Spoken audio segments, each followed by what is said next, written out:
Hey everyone, welcome back to the channel, and today we are diving into how to use ActiveCampaign CRM to track your deals effectively in 2026.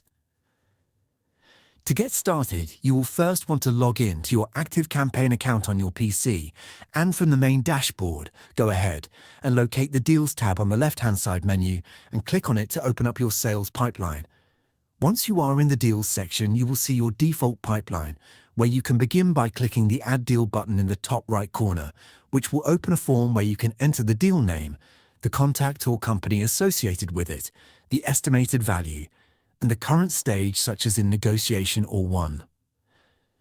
After you fill in those details, simply click Save, and your new deal will now appear in the appropriate column of your pipeline.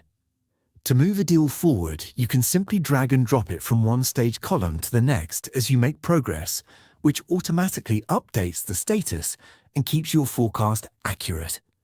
You can also click on any deal to open a detailed view where you can log notes, schedule follow-up tasks, or add products to track the deal value more precisely. ActiveCampaign will then generate visual reports, so you can see your total pipeline value and win rate at a glance, helping you stay on top of every opportunity. If you found this helpful, please give this video a like and subscribe to the channel for more step-by-step tutorials, and I will see you in the next one.